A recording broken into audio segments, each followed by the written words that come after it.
Votre emploi, c'est votre magazine du mercredi sur BFM Lyon. Vous le savez, vous en avez l'habitude maintenant. Bienvenue.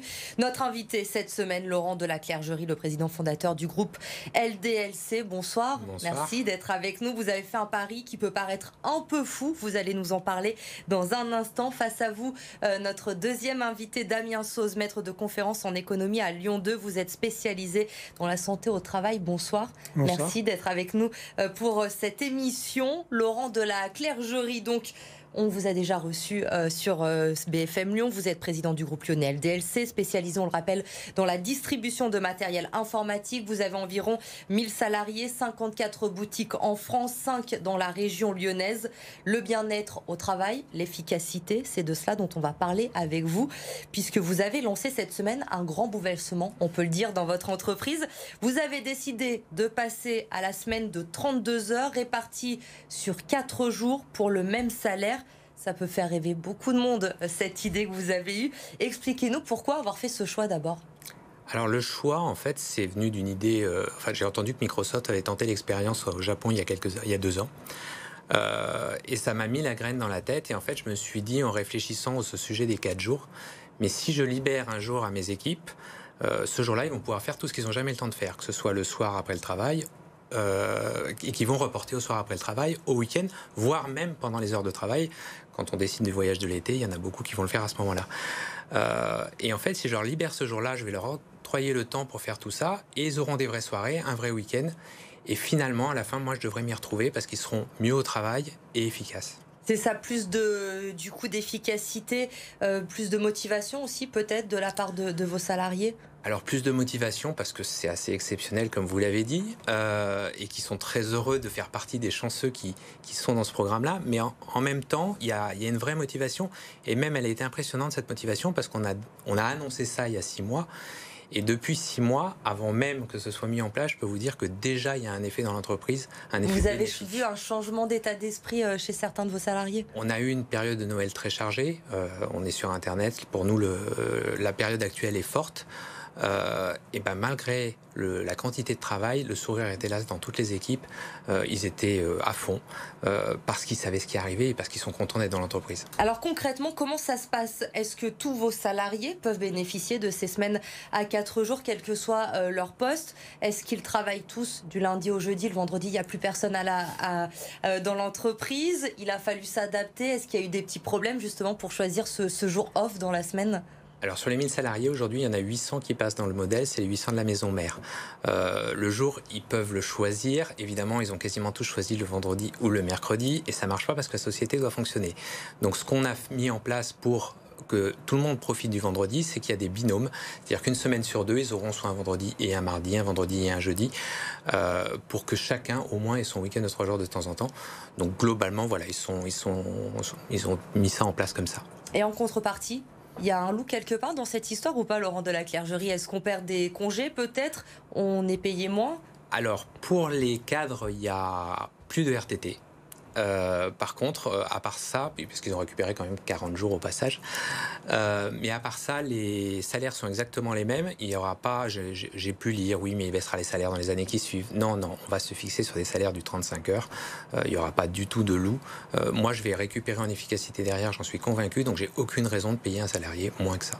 Damien Sauz, ce genre d'initiative, c'est assez rare, voire inédit, même peut-être en France. Ou est-ce que vous constatez, vous, que ce genre d'initiative de la part des chefs d'entreprise commence un peu à se démocratiser?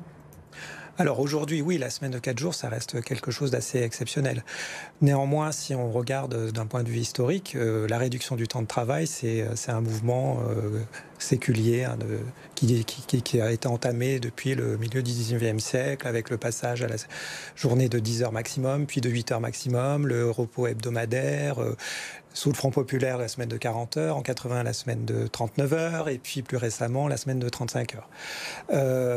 Au préalable, on observe toujours aussi que certains employeurs sont un peu à la pointe, font des paris audacieux. Ça avait été le cas avec quelques entreprises qui juste avant les accords Robien, avaient commencé à passer à réduire leur temps de travail. Et les accords Robien ont favorisé ce dispositif. C'est quelque chose qui n'était pas du tout obligatoire, hein, mais on a bien vu que celles qui s'en saisissaient avaient fait un bon pari, puisque au final, effectivement, ce qu'on peut attendre, c'est une augmentation de la productivité.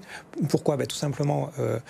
vous voyez bien qu'on n'a pas la même efficacité le lundi à 14 heures que le vendredi à 17 heures. Donc, supprimer les heures de travail les moins productives, ça peut être un bon calcul pour l'entreprise. Et puis, dans un contexte aussi où les risques psychosociaux augmentent, où la pression au travail est de plus en plus importante, avoir un jour... Ça marche forcément, travailler moins pour travailler mieux. On a tous en tête se travailler plus pour gagner plus. Mais là, dans ce cas-là, ça fonctionne effectivement. Alors, ce que les études économiques montrent, effectivement, c'est que à mesure qu'on augmente le nombre d'heures de travail, la productivité diminue. Donc, aller dans l'autre sens, effectivement, avoir des semaines un peu plus légères augmente la productivité des heures travaillées. Et puis, on peut aussi en attendre une baisse de l'absentéisme, une baisse du présentéisme, qui est aussi un phénomène qui se développe beaucoup aujourd'hui, où les salariés sont présents, mais pas forcément au top de leur efficacité.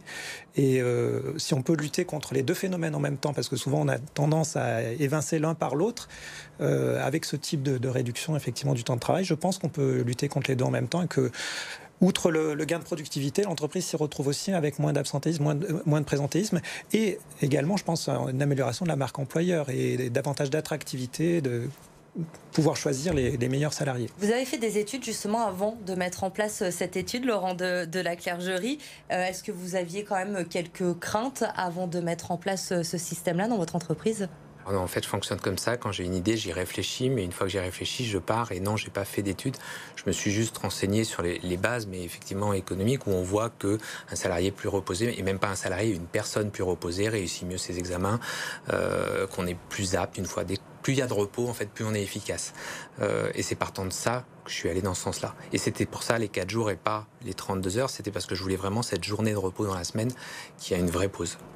Est-ce que vous avez déjà eu des retours peut-être d'autres patrons lyonnais, d'autres chefs d'entreprise ? Est-ce qu'ils voient cela d'un bon œil ? Est-ce que vous êtes fait un petit peu taper sur les doigts en disant « Non, arrête ça tout de suite, on va être obligé de faire la même chose ». Il en est hors de question. Alors j'ai été surpris parce que j'ai eu aucun retour négatif. Des gens qui me regardent ou qui observent ou des critiques que j'ai pu lire de part et d'autre, oui ça arrive. Mais des retours négatifs qui me sont venus à moi, non aucun. Par contre, j'ai eu des demandes positives, c'est-à-dire je suis intéressé par ton retour d'expérience. Parlement, parce qu'en fait c'est quelque chose qui me trotte dans la tête, mais j'ose pas. J'avais encore une discussion cet après-midi avec un entrepreneur qui me disait mais c'est fou, mais enfin si ça marche, parle-en moi parce que je le tends très bien quand même. Donc en fait, il y a, comme on disait, il y a un petit côté précurseur. Les gens n'osent pas. Les 35 heures, je pense que ça a traumatisé les gens à un moment. Moi aussi, d'ailleurs, quand c'est arrivé, j'avais pas du tout aimé le passage quelque part forcé aux 35 heures. Là, de le faire, de le gérer, de le mettre en place, ça interpelle quand même parce qu'en plus, c'est pas la même chose que les 35 heures. C'est pas le temps de travail. C'est vraiment un jour de plus dans la semaine. C'est un jour de repos. C'est une autre façon de voir le travail, de voir la semaine, de voir la vie en global. Et du coup, ça interpelle vraiment. Et Damien Sauz, dans ce contexte actuel aussi également, j'imagine que c'est quelque chose à quoi il faut penser. On sait que les salariés aujourd'hui ne vont pas très bien. Il y a la baisse de morale, le télétravail qui pèse, cet équilibre qu'on a du mal à trouver entre le temps de travail et le temps consacré à sa vie privée. Il faut arriver à le répartir mieux aujourd'hui et ça peut être une solution. Oui, en effet, on a vu déjà dans la précédente crise en 2008, on avait fait des études et on avait vu qu'entre 2006 et 2010, les conditions de travail s'étaient fortement dégradées. On avait vu une montée des risques psychosociaux, donc aussi bien le stress professionnel que les relations tendues au travail. Et à nouveau, on peut craindre qu'avec la crise actuelle et le passage effectivement au télétravail, qu'on sorte tous lessivés de cette crise. Donc, finalement, c'est peut-être le bon moment pour lancer ce type d'initiative, pour pas reproduire effectivement ce qu'on a eu dans les crises précédentes où les salariés sont sortis avec des gros problèmes psychosociaux et donc davantage d'absentéisme. Encore une fois, je pense que c'est pas seulement davantage de productivité, mais c'est aussi une baisse de l'absentéisme qu'on peut attendre. Et ça peut permettre aussi de responsabiliser plus le salarié au sein de l'entreprise ? Je pense que l'engagement des salariés dépend beaucoup aussi des récompenses qu'ils ont en retour. Donc, je pense que face à effectivement un changement pareil, on l'a vu là dans cet exemple, même avant la mise en place de la mesure, à partir du moment où elle était annoncée, c'est une considération supplémentaire pour les salariés. Voilà, seule chose auquel il faut faire attention, effectivement, c'est que ça ne se traduise pas par une trop forte montée de l'intensité au travail, que le télétravail reste mesuré, hein, que la frontière vie professionnelle, vie personnelle reste relativement étanche. Sinon, c'est là où on pourrait avoir des effets contre-productifs. Mais je pense que les employeurs qui s'engagent dans ce genre d'initiative ont ça à l'esprit. Alors Laurent de la Clergerie, il y a une autre initiative dans l'une de vos filiales également, des congés en illimité. Vous allez faire rêver beaucoup de monde ce soir. Chaque salarié peut prendre autant de jours de repos qu'il veut dans l'année. C'est assez innovant, ça aussi. Et là non plus, il n'y a pas d'abus ? Alors en plus, l'idée, je l'avais eue il y a quelques années, et comme on est un gros groupe, c'était compliqué à mettre en place. Bon, bien sûr, derrière le mot congé illimité, ils ne sont pas réellement illimités, c'est une confiance entre l'employeur et l'employé dans le fait qu'il pose ses congés et qu'on ne va pas compter à la fin de l'année combien il y en a eu. En fait, c'est un rapport de confiance. Tout ce qui fonctionne derrière tout ça, c'est le rapport confiance employeur-employé. Et si la confiance est là, l'entreprise marchera. C'est pas parce qu'une personne prend 5 jours de plus ou 5 jours de moins dans l'année qu'on va être derrière à surveiller, du moment que l'efficacité à la fin est là. Je disais souvent à des commerciaux, si tu fais ton chiffre en 10 jours, les 20 derniers jours, si tu n'es pas là, c'est pas grave. Vous êtes aussi à 4 jours de travail par semaine désormais, vous ou pas ? Le patron aussi peut faire ça ? Alors moi, j'ai posé le jeudi, donc en théorie, je ne dois pas être là le jeudi à l'entreprise, oui.